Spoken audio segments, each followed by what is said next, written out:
Assalamualaikum warahmatullahi wabarakatuh. Alhamdulillahi rabbil alamin. Wassalatu wassalamu ala ashrafil mursalin Nabiyyina wa maulana Muhammadin wa ala alihi wa sahbihi ajma'in. Wa ashhadu an la ilaha illallah wahdahu la syarika lah.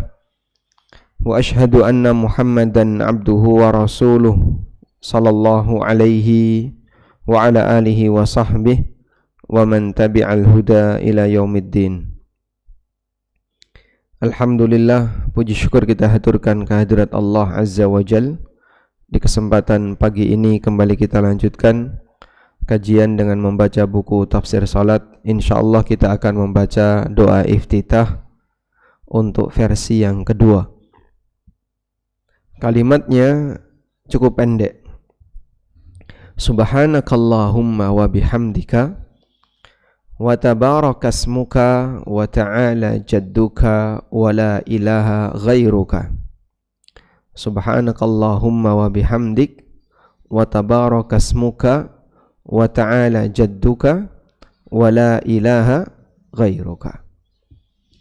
Subhanaka, maha suci engkau, Allahumma ya Allah, wa bihamdik, dengan segala puji bagimu, wa tabarakasmuka, maha berkah, maha tinggi namamu, wa ta'ala jadduka, maha tinggi keagunganmu, wa la ilaha ghairuka, dan tidak ada Tuhan yang berhak disembah selain engkau.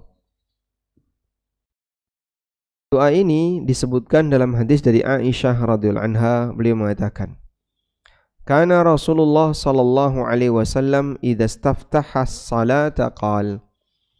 Nabi sallallahu alaihi wasallam membaca doa iftitah dalam salat dengan mengucapkan subhanakallahumma wa bihamdika wa tabarakasmuka wa ta'ala jadduka wa la ilaha ghairuka. Baik, insyaallah sudah hafal ya. Coba dibaca. Subhanakallahumma wa bihamdika wa tabarakasmuka wa ta'ala jadduka wa la ilaha ghairuka. Jadi ada 4 poin pujian yang diberikan Nabi SAW untuk Allah dalam doa iftitah tadi. Subhanakallahumma wa bihamdik wa tabarakasmuk wa ta'ala jadduk wa la ilaha ghairuk. Kanya boleh dibaca mati, boleh dibaca hidup.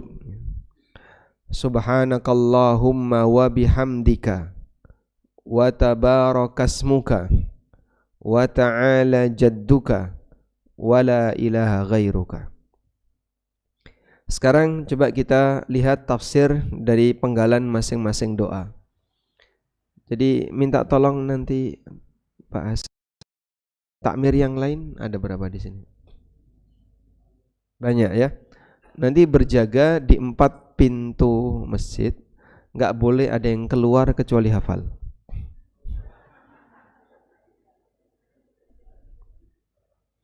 Nah, pekan depan bubar nanti.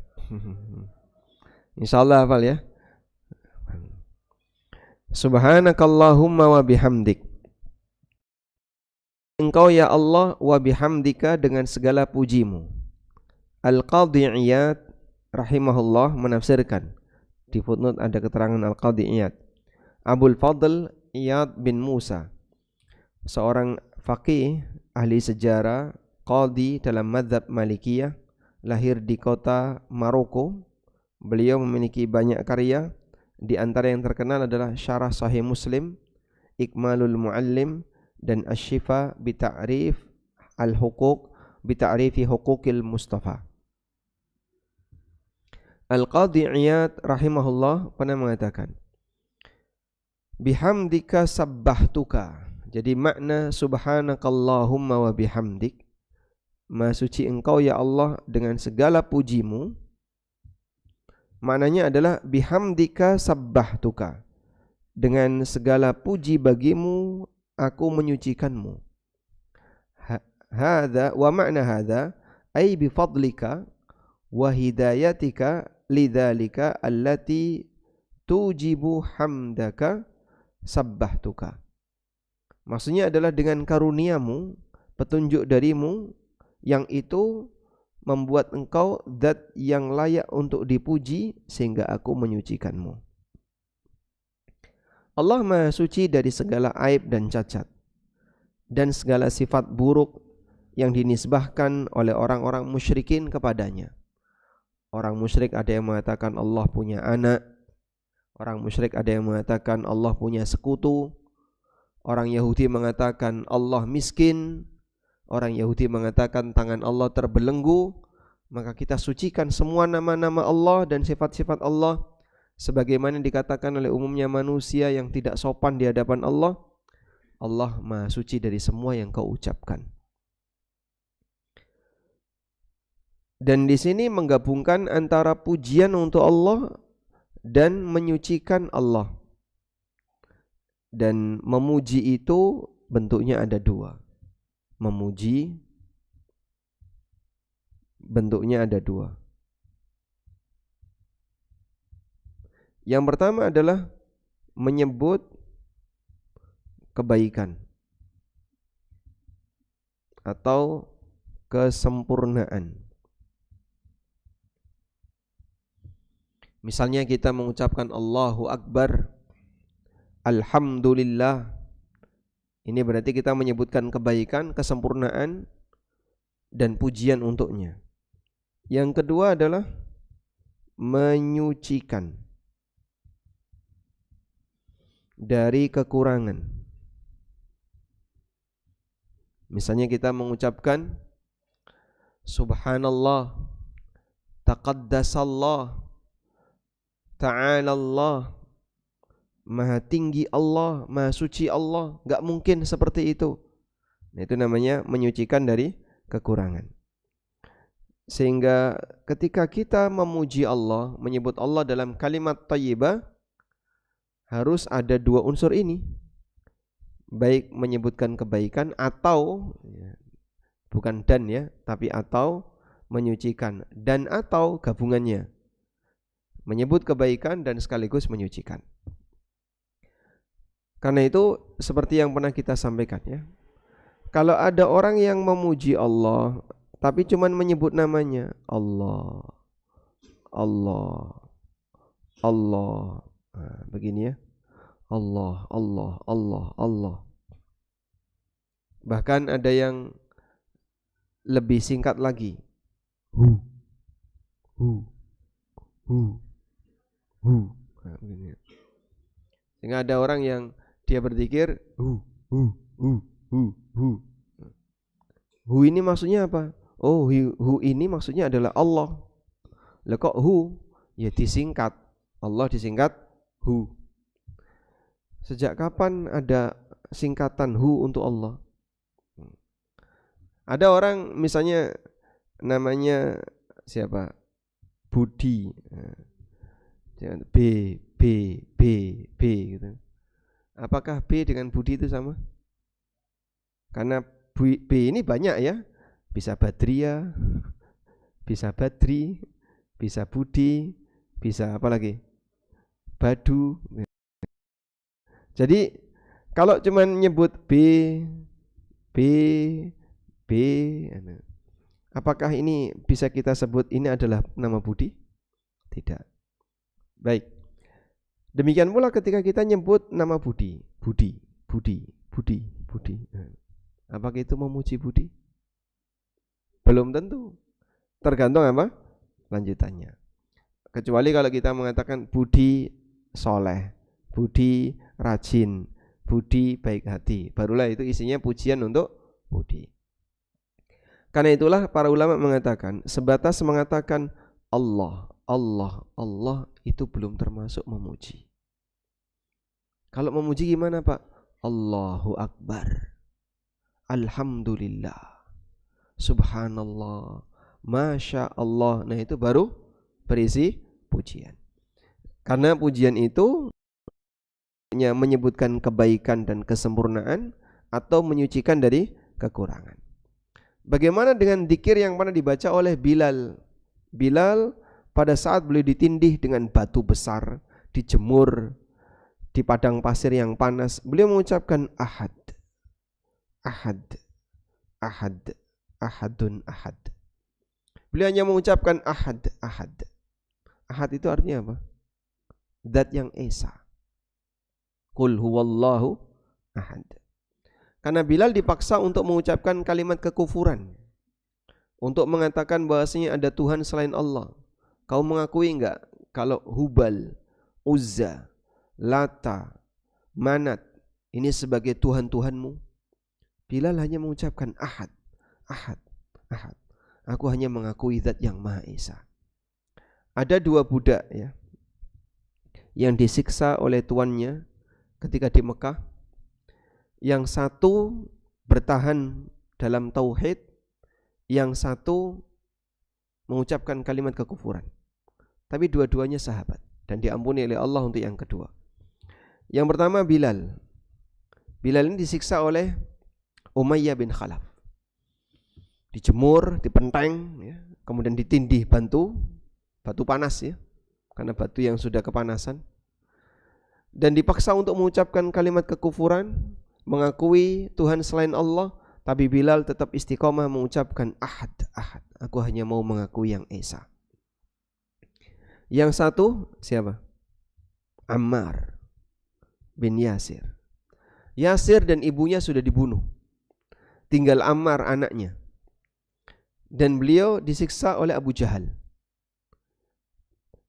Untuk mengucapkan kalimat kekufuran, kemudian Yasir mengucapkannya karena dipaksa. Nah, saat itu kemudian para sahabat sempat geger ya, karena Ammar telah mengucapkan kalimat kekufuran. Dan berkaitan dengan kejadian Ammar, Allah Subhanahu wa taala berfirman, illa man ukriha wa qalbuhu mutmainnum bil iman. Kecuali orang yang dipaksa namun hati tetap mantap dengan iman. Man kafara billahi min ba'di imanihi illa man ukriha. Siapa yang kufur kepada Allah setelah dia beriman, maka dia akan masuk neraka. Illa man ukriha, kecuali orang yang dipaksa. Wa qalbuhu mutmainnum bil iman, sementara hatinya mantap dengan iman. Walakin man syaraha bil kufri sadra, tapi siapa yang lapang dada menerima kekufuran, fa alaihim ghadabum minallah, maka dia mendapatkan hukuman dari Allah, mendapatkan murkanya Allah. Baik, kembali kepada tadi, Bilal mengucapkan ahad, ahad, ahad. Ini pujian untuk Allah, sehingga beliau mengucapkan ahad untuk menegaskan bahwa aku hanya akan mengakui bahwasanya aku hanya akan menyembah Zat yang Maha Esa dan mengakui Zat yang Maha Esa. Selanjutnya, wa tabarakasmuka. Tabaraka ini disebutkan di banyak ayat dalam Al-Quran. Tabarakalladzi biyadihil mulk, tabarakalladzi nazzalal furqana ala abdihi liyakuna fil alamina liyakuna lil alamina nadhira. Berkah tabaraka dari kata barakah. Barakah artinya apa Pak kata barakah?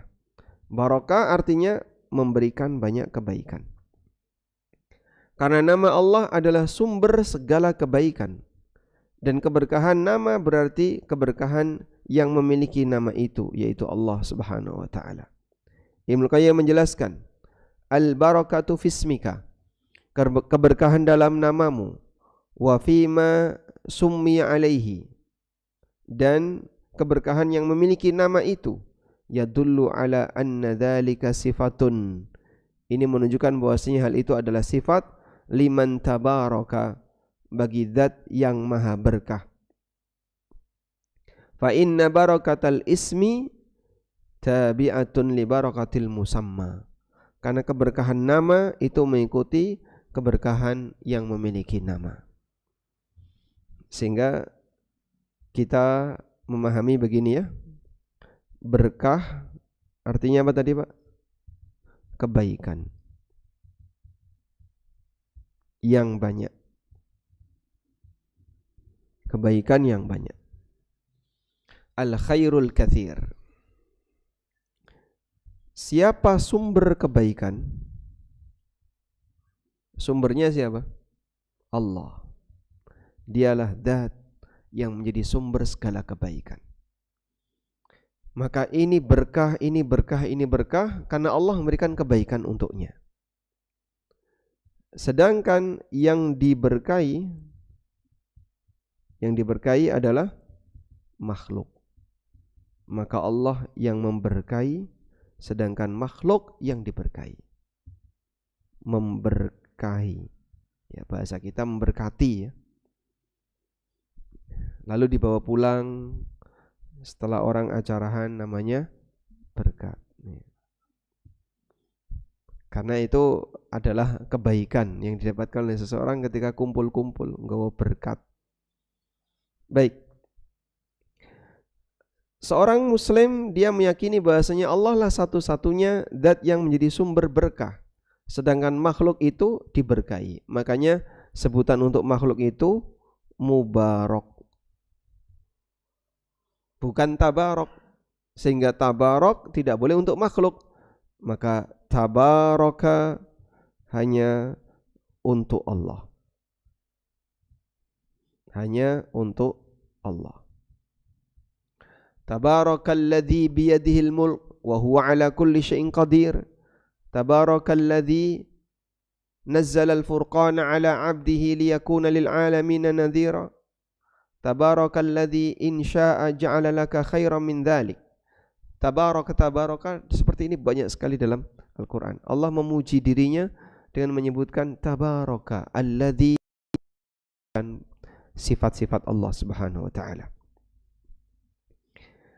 Maka makhluk tidak boleh menggunakan gelar tabarak. Sehingga kalau ada jenang mubarak itu sudah benar ya. Andaikan jenang tabarak harus diganti. Sebab itu hanya khusus untuk Allah Subhanahu wa taala.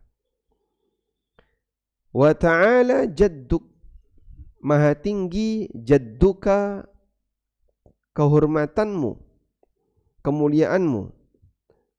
Karena Allah Subhanahu wa taala memiliki sifat-sifat yang sempurna kemuliaannya.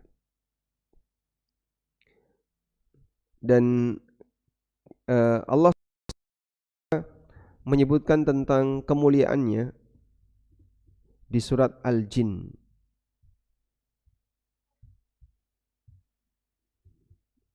Di surat gimana ayatnya? Allah memuji atau jin itu ketika memuji Allah Subhanahu wa taala, jaddu rabbina mattakhadha sahibatan wala walada. Ada kalimat jaddu rabbina. Nah. Wa annahu ta'ala jaddu rabbina mattakhadha sahibatan wala walada. Jin itu ketika memuji Allah dia mengatakan wa annahu ta'ala jaddu rabbina. Sesungguhnya maha tinggi jaddu rabbina, kemuliaan Rabb kami, kemuliaan Tuhan kami. Mattakhadha sahibatan wala walada. Dia tidak pernah mengambil istri maupun anak. Sehingga ketika ada orang yang meyakini Allah punya istri atau Allah punya anak, ini menghina Allah Subhanahu wa taala. Maka mereka yang beriman mengagungkan Allah, maha suci Allah dari semua itu. Maha tinggi Allah dari semua itu. Sebab Allah tidak butuh istri dan tidak butuh anak. Kenapa manusia butuh anak? Karena dia enggak lestari. Andaikan manusia tidak beranak, kira-kira gimana Pak? Punah. Maka mereka butuh anak agar mereka bisa lestari. Wala ilaha ghairuk, dan tidak ada yang berhak disembah kecuali Engkau. Di sini ikrar tauhid, mengimani bahwa satu-satunya yang berhak disembah dan diibadahi hanya Allah Subhanahu wa taala semata. Ikrar ini dilakukan setelah menetapkan sifat-sifat kesempurnaan untuk Allah. Sehingga saat Bapak Ibu membaca sambil merenungkan seperti ini, subhanakallahumma wa bihamdik wa tabarakasmuk wa ta'ala jadduk wa la ilaha ghairuk, sambil diresapi maknanya, akan semakin membuat pengagungan kita kepada Allah Subhanahu wa taala. Di sini ada catatan. Ketika salat malam, Nabi SAW membaca doa iftitah seperti di atas, dan di situ ada tambahan kalimat La ilaha illallah, La ilaha illallah, La ilaha illallah sebanyak 3 kali. Lalu beliau membaca Allahu Akbar kabira, Allahu Akbar kabira, Allahu Akbar kabira sebanyak 3 kali. Sebagaimana disebutkan dalam hadis dari Abu Sa'id Al-Khudri radhiyallahu anhu, beliau menceritakan, Kana Rasulullah sallallahu alaihi wasallam idza qama minal laili kabbara thumma yaqulu. Rasulullah sallallahu alaihi wasallam ketika qiyamul lail, kemudian beliau membaca Subhanakallahumma wa bihamdik wa tabarakasmuk wa ta'ala jadduk wa la ilaha ghairuk la ilaha illallah 3 kali, terus Allahu Akbar kabira 3 kali. Sehingga memperbanyak pujian kepada Allah Subhanahu wa taala di bagian awal salat untuk mengawali kegiatan ibadah yang paling mulia, dan itu akan menciptakan kedekatan seorang hamba kepada Allah Subhanahu wa taala. Sebab rasa cinta itu bisa dibentuk dengan cara apa, Pak? Banyak memuji. Orang kalau sering memuji, maka dia nanti akan muncul rasa cinta kepada Allah. Hamba mencintai Allah, salah satu di antara pengaruhnya adalah dia bisa lebih khusyuk dan serius ketika menjalankan ibadah. Makanya kita dianjurkan agar membasahi lisan dengan zikir. Tujuannya apa? Biar lebih mudah untuk melakukan ketaatan. Ya. Orang bilang witing tresno jalaran saka sutresno. Witing tresno jalaran saka kulino. Maka mengulinokan apa ini? Membiasakan. Ketika orang terbiasa kulino, terbiasa untuk membaca kalimat-kalimat zikir, memuji Allah Subhanahu wa taala, muncul rasa cinta kepada Allah sehingga membuat dia ketika sholat bisa lebih khusyuk. Sekarang kita akan beralih ke doa yang ketiga. Doa ini insya Allah banyak yang hafal ya. Allahu Akbar kabira, walhamdulillahi katsira, wa subhanallahi bukratan wa asila. Teksnya sampai di sini yang disebutkan dalam hadis Ibnu Umar. Allahu Akbar kabira, Allah zat yang maha besar. Walhamdulillahi katsira, segala puji yang banyak untuk Allah. Wa subhanallah, maha suci Allah, bukratan wa asila, baik di waktu pagi maupun sore. Allah maha suci baik pagi maupun sore. Artinya setiap saat Allah maha suci. Doa ini memiliki keutamaan yang besar. Pintu-pintu langit dibuka karena doa ini. Coba kita lihat hadisnya. Dari Ibnu Umar radhiyallahu anhu, beliau menceritakan, "Bainama nahnu nusalli ma'a Rasulillah sallallahu alaihi wasallam."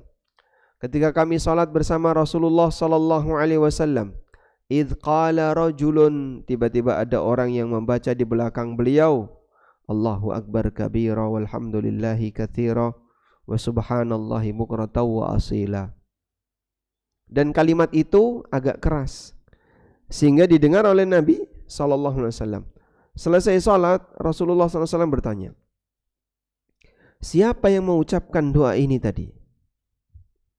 Jawab salah satu jamaah, "Saya ya Rasulullah." Kemudian beliau mengatakan, "Ajibtu laha futihat laha abwabus sama." Aku terheran dengan doa ini. Pintu-pintu langit dibuka. Pintu-pintu langit dibuka. Karena kalimat thayyibah itu naik ke atas. Allah Ta'ala berfirman, "Ilaihi yas'adul kalimut thayyib wal amalus salih yarfa'u." Jadi Bapak Ibu yang dimuliakan Allah, kalau kita membaca kalimat-kalimat thayyibah, maka kalimat itu diangkat oleh Allah Subhanahu wa taala.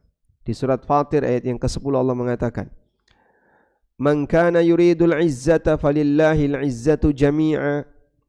Siapa yang ingin mendapatkan kemuliaan, ingat yang punya kemuliaan hanya Allah. Ilaihi yas'adul kalimut thayyib. Kalimat-kalimat yang indah itu yas'ad, naik, ilaihi, menuju Allah. Wal amalus salihu yarfa'u, dan amal saleh akan diangkat oleh Allah. Maka kalimat manusia tidak semuanya naik. Ada kalimat manusia yang naik dan ada kalimat manusia yang cuman hanya bertahan di muka bumi. Kalimat-kalimat yang tidak ada nilai pahalanya, tidak berisi kalimat thayyibah, maka hanya berkeliaran. Tapi kalimat yang baik naik menuju Allah Subhanahu wa taala. Maka andaikan ini terlihat, Pak, saat Bapak mengucapkan alhamdulillah, subhanallah, seperti ada sesuatu yang naik ke atas, tapi enggak kelihatan. Wal amalus salih yarfa'u, amal saleh akan diangkat oleh Allah. Sehingga ketika seorang hamba melakukan amalan yang saleh, amal yang ikhlas sesuai petunjuk Nabi SAW, amal itu akan diangkat menuju Allah. Enggak kelihatan, Pak? Iya, enggak kelihatan. Andaikan kelihatan gitu ya, di satu masjid tiba-tiba sholat naik, kok kelihatan, Pak? Nanti tidak ada orang yang enggak sholat, Pak. Tapi balasan itu dirahasiakan oleh Allah, disembunyikan oleh Allah agar menjadi ujian bagi hamba. Gopo sholat orang gunane bagi mereka yang tidak mau sholat. Sholat ra sholat ya utang ra lunas-lunas. Karena itulah saat suara ini naik didengar oleh para penduduk langit, yaitu siapa? Para malaikat. Sehingga para malaikat ini mendengar suara-suara hamba yang diangkat oleh Allah Subhanahu wa taala, maka mereka mengenali sang hamba. Sehingga kalau ada orang yang dia berdoa kepada Allah, tapi karena dia orang yang rajin berzikir kepada Allah, rajin mengucapkan kalimat thayyibah, doanya dikenal. Doanya dikenal. Sampai ada penjelasan yang disampaikan oleh para ulama. Pada waktu seorang itu dalam kondisi terjepit, seperti yang disebutkan dalam hadis Nabi SAW,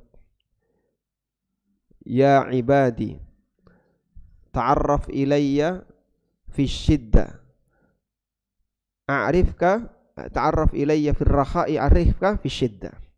Wahai hambaku, kenali aku ketika kau sedang dalam kondisi lapang, maka aku akan mengenalimu ketika kau dalam kondisi susah.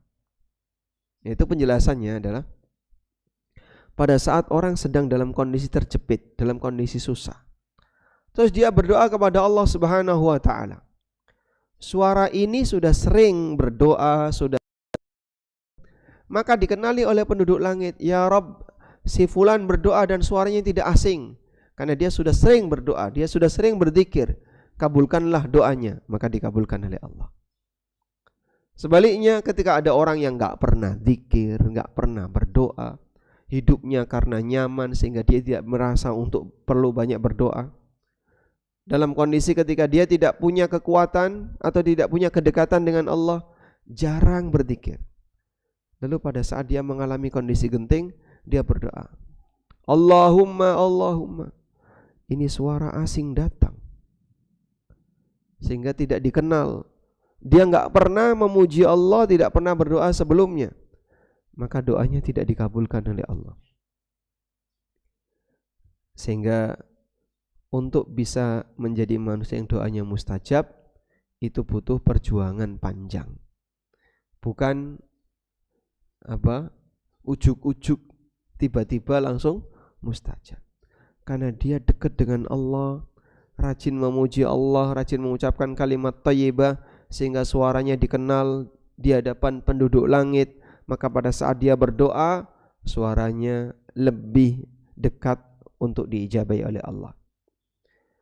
Nah, sekarang kita lihat Ibnu Umar mengatakan, "Fama taraktuhunna mundu sami'tu Rasulullah sallallahu alaihi wasallam yaqulu dzalik." Sejak aku mendengarkan ini dari Rasulullah sallallahu alaihi wasallam, aku tidak pernah meninggalkan doa iftitah seperti di atas. Allahu akbar kabira walhamdulillahi katsira wa subhanallahi bukratan wa asila. Coba kita baca keterangannya. Tapi sebelumnya, jika kita membaca doa iftitah ini dengan serius, kita bisa bayangkan pintu langit dibuka dalam rangka menyambut naiknya doa ini. Berarti menunjukkan kalau ini adalah doa yang istimewa. Dan Nabi SAW, kok bisa beliau tahu dari mana Pak pintu langit dibuka? Ya nggak perlu tanya kayak gitu. Beliau adalah Nabi yang ditunjukkan kepada beliau berbagai macam hal yang gaib dari Allah Subhanahu wa taala. Sekarang kita lihat tafsir doa. Allahu akbar kabira. An-Nawawi mengatakan, qauluhu Allahu akbar kabira. Allahu akbar di situ mubtada khabar. Allahu akbar. Allah zat yang maha besar. Ini sebagai mubtada, ini sebagai khabar. Subjek, predikat. Kabiro, nah ini saya pisahkan ya. Kabiro, bagaimana makna kabiro ini? Kata An-Nawawi, kabiron mansubun bi fi'lin mahdzufin ay kabbartu kabira au dzakartu kabira. Kabiron kenapa dibaca mansub, dibaca pakai harokat fathah? Nah, di sini sebagai maf'ul bih. Sebagai maf'ul bih karena ada fi'il atau kata kerja. Di sini ada kata kerja. Maf'ul bih itu objek ya. Sebagai objek untuk kata kerja yang tidak dinampakkan. Nah, kalau kata kerja itu diasumsikan, maka bunyinya jadi kabartu. Kabartu. Aku mengagungkanmu kabiron dengan pengagungan yang besar. Allah zat yang maha besar dan aku mengagungkan kebesarannya. Maka kabiron di sini mansub karena statusnya maf'ul bih. Ora ngerti Pak iki opo? Ya ini kalau yang belajar nahwu insyaallah paham ya. Intinya begini ya. Jadi di sini ada kata yang terbuang. Udah? Seperti kata subhanallah itu statusnya sebagai maf'ul bih. Jadi kalau dibaca lengkap sabbahtu subhanallah. Aku mengagungkan, aku menyucikan Allah subhanallah. Walhamdulillahi katsira. Dan segala puji lillahi untuk Allah katsiran yang banyak. Kata alhamdulillah sangat sesuai jika diiringi dengan katsira yang artinya banyak. Karena demikian banyaknya sebab terpuji untuk Allah. Dialah zat sumber segala kebaikan. Sehingga kita muji Allah di semua keadaan. Karena dia adalah zat yang maha terpuji. Maka ketika kita menyematkan kata alhamdulillahi katsira, segala puji bagi Allah yang jumlahnya banyak, karena Allah berhak untuk dipuji sebanyak-banyaknya. Sebab dia zat yang maha terpuji. Dan Allah banyak memuji dirinya dengan kata alhamdulillah di banyak ayat. Termasuk ayat berapa? Surat Al-Fatihah. Coba kita lihat kata alhamdulillah. Ada alhamdulillah, ada walhamdulillah.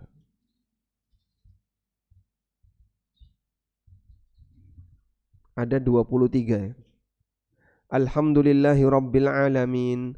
Alhamdulillahilladzi khalaqas samawati wal arda wa ja'ala adh-dhulumati wan nur. Di surat Al-An'am, faquti adabirul qaumil ladzina zalamu walhamdulillahi rabbil alamin. Jadi ada banyak sekali pujian Allah terhadap dirinya sendiri dengan mengucapkan walhamdulillah, alhamdulillah. Dan rata-rata digabung dengan Rabbul Alamin. Di surat Saba, alhamdulillahilladzi lahu ma fis samawati wa ma fil ard wa lahul hamdu fil akhirah. Allah segala punya pujian, segala puji Allah di langit dan di bumi, dan Allah punya pujian di akhirat. Maka pujian Allah itu adalah pujian yang banyak. Disebutkan dalam hadis dari atau riwayat At-Tabrani dari Nabi sallallahu alaihi wasallam, beliau bersabda, qala rajulun alhamdulillahi katsira. Ada orang yang mengucapkan alhamdulillahi katsira, fa'adzamahal malaku, maka malaikat memuliakan kalimat itu, ayyaktubaha, sehingga terlalu besar kalimat ini untuk ditulis. Rabbahu, maka malaikat ini naik menuju Allah. Faqala, lalu bertanya, uktubha kama qala abdi katsira, tulis seperti aku, katsiran, sebanyak-banyaknya. Sehingga saat hamba mengucapkan alhamdulillahi katsira, malaikat ini sampai lapor kepada Allah, gimana nulis pujian ini? Berikan pujian untuk Allah dengan pujian yang banyak. Maka Allah perintahkan, tulis seperti yang diucapkan oleh hambaku, katsiran, tambahkan kata katsira. Wa subhanallahi bukratan wa asila. Subhanallah pantas digabungkan dengan bukratan wa asila. Bukrah artinya waktu pagi, asilan artinya waktu sore. Kita menyucikan Allah di waktu pagi dan sore, karena setiap orang melihat kekurangan dalam rentang waktu pagi dan sore, sedangkan Allah disucikan dari semua kekurangan itu. Maha suci Allah setiap saat. Walhamdulillah. Baik, insyaallah kita sambung lagi ya dengan membaca beberapa doa iftitah yang lain berikut tafsirnya. Di sini yang penting dua, Pak. Hafal teks doa yang sudah kita pelajari tadi. Yang kedua, paham makna. Sehingga ketika sholat, maka perenungannya akan lebih maksimal dan itulah khusyuk dalam sholat. Wallahu a'lam wa sallallahu ala nabiyyina Muhammadin wa ala alihi wa sahbihi wasallam. Baik, mikrofon dikasihkan ke utara satu, selatan satu.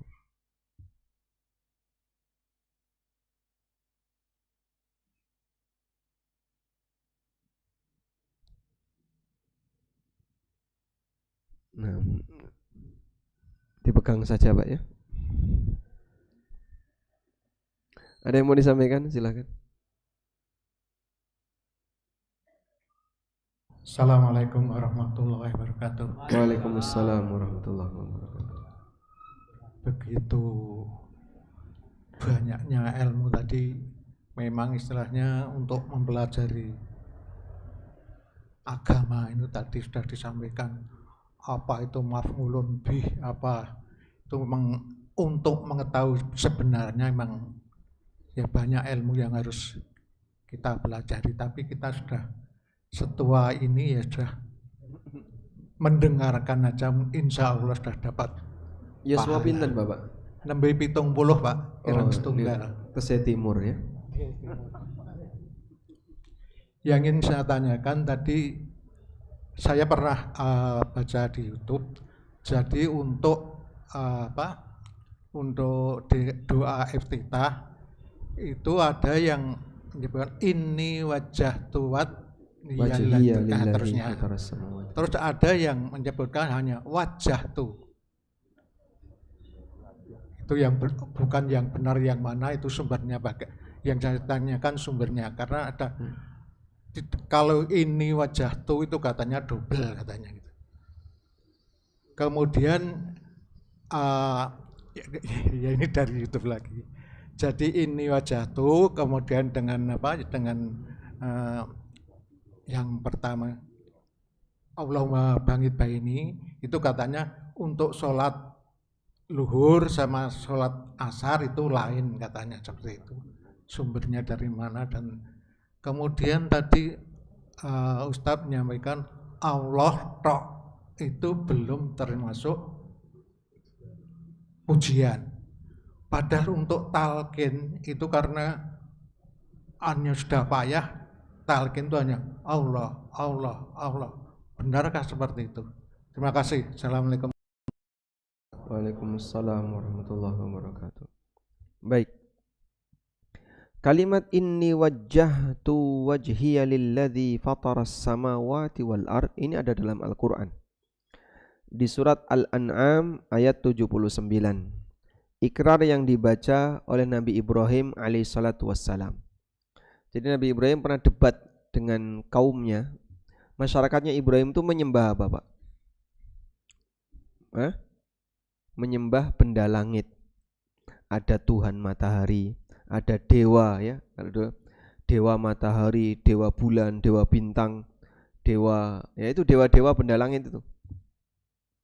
Nah, dewa-dewa benda langit itu kemudian mereka wujudkan dalam bentuk patung. Ini dewa matahari, yang ini dewa bulan, yang ini dewa Scorpio, yang ini dewa Virgo.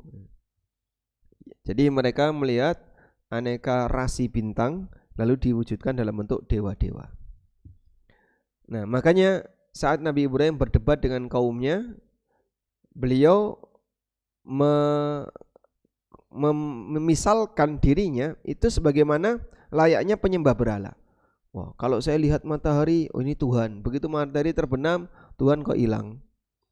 Ketika melihat bulan, wah ini Tuhan. Bulan terbenam, loh Tuhan kok terbenam. Bintang juga sama. Lalu beliau mengatakan, inni wajjahtu wajhiya lilladzi fataras samawati wal ard hanifa wa ma ana minal musyrikin. Aku hadapkan diriku kepada Zat yang telah menciptakan langit dan bumi, hanifan, dan aku cenderung untuk mentauhidkannya, wa ma ana minal musyrikin, dan aku bukan termasuk orang yang musyrik. Sehingga inni wajjahtu, kata inninya dibaca silahkan. Ini ada dalam teks Al-Quran. Lalu yang kedua berkaitan dengan kalau sholat duhur doa iftitahnya yang ini, kalau sholat maghrib isya doa iftitahnya yang ini. Kami belum mengetahui itu. Kalau yang ada dan di buku tafsir sholat sudah kami sebutkan ya, ada doa-doa iftitah yang dibaca oleh Nabi SAW ketika qiyamul lail, seperti doa Allahumma rabba Jibril wa Mikail wa Israfil alimal ghaibi wasyahada anta tahkumu baina fatiras samawati wal ard anta tahkumu baina ibadika fima kanu fi yakhtalifun. Doanya ini ya. Dan doa ini dibaca ketika qiyamul lail, sebagaimana keterangan Aisyah radhiyallahu anha. Allahumma rabba Jibril wa Mikail wa Israfil fatiras samawati wal ard alimal ghaibi wasyahada anta tahkumu baina ibadika fima kanu fi yakhtalifun. Ihdini lima ikhtulifa fihi minal haqqi bi'idhnik innaka tahdi man tasha'u ila siratim mustaqim. Nah, ini kata Aisyah, Rasulullah SAW membaca doa ini ketika qiyamul lail. Sehingga untuk sholat wajib Bapak Ibu bisa pilih doa iftitah manapun. Qiyamul lail bisa pilih doa iftitah manapun, tapi ditekankan di doa iftitah tertentu. Ini pernah dibaca Nabi SAW ketika qiyamul lail. Nah, kita tiru-tiru beliau sallallahu alaihi wasallam. Wallahu a'lam. Dan kalau tadi kita sempat nyinggung bahasa Arab ya, bahasa Arab ini kalau yang fungsinya untuk membaca kitab dan memahami kitab, yang penting untuk dipelajari adalah ilmu nahwu dan shorof. Nahwu itu belajar tatanan kosakata dalam kalimat, sedangkan sorof itu belajar tentang proses pembentukan kata. Ya kalau dalam bahasa kita kan satu kata tapi bisa diubah ke banyak. Ya. Misalnya ya, gampang dijual, itu bahasa Jawanya apa Pak? Kemedol. Dari kata apa? Dodol. Maka kita nyebutnya kemedol. Bahasa lainnya kan dolable ya, gampang dijual. Kalau berpura-pura cantik, kemayu, dari kata ayu. Nek potensial untuk dijiwit, jemiwit. Nah, proses perubahan itu orang Jawa tahu. Nah, seperti ini yang disebut dengan ilmu sorof. Jadi kita bisa mengubah kata-kata yang kita punya dalam bahasa kita yang orang luar enggak ngerti. Kok bisa ya jadi kayak gini? Gigi jadi geligi, tangga-tangga jadi tetangga. Nah, proses perubahan itu kalau dalam bahasa Arab namanya ilmu, dipelajari dalam ilmu sorof. Baik, monggo selanjutnya. Baik, yang talqin mayit ya.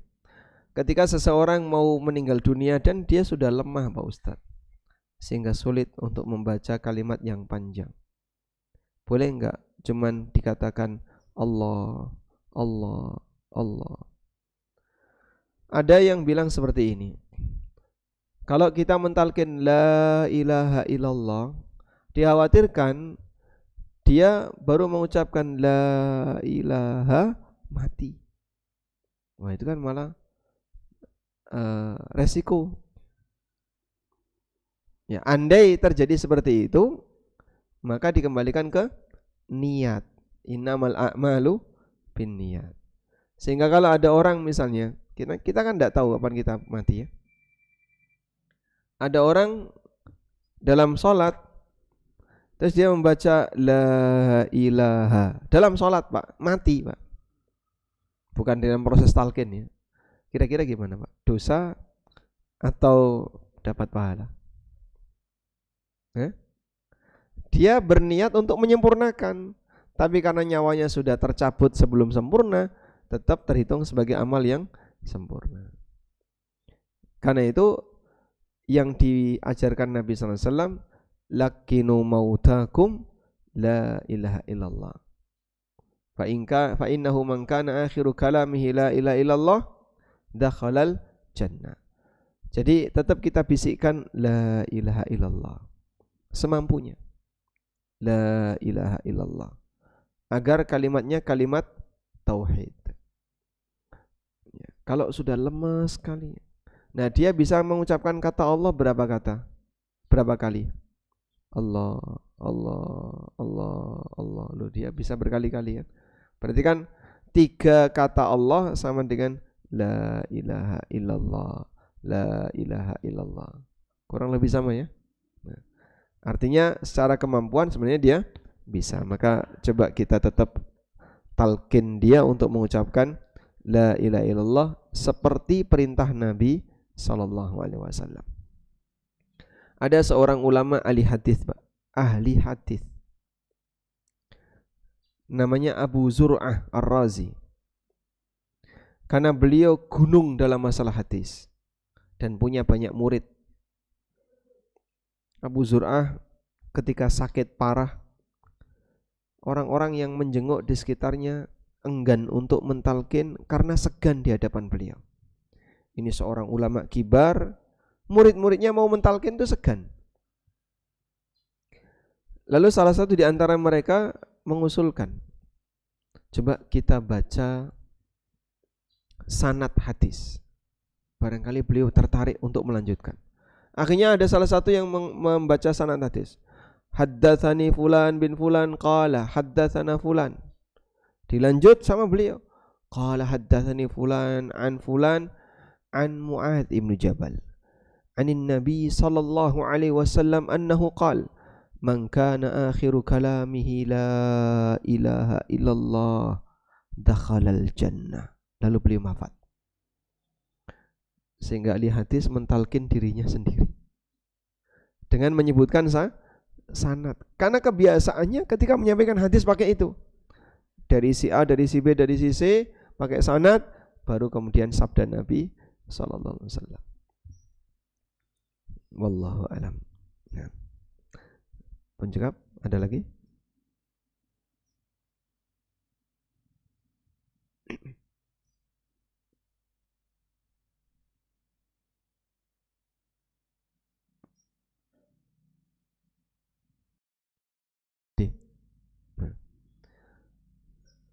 Baik, kalau tidak ada, kita cukupkan sampai di sini. Silakan.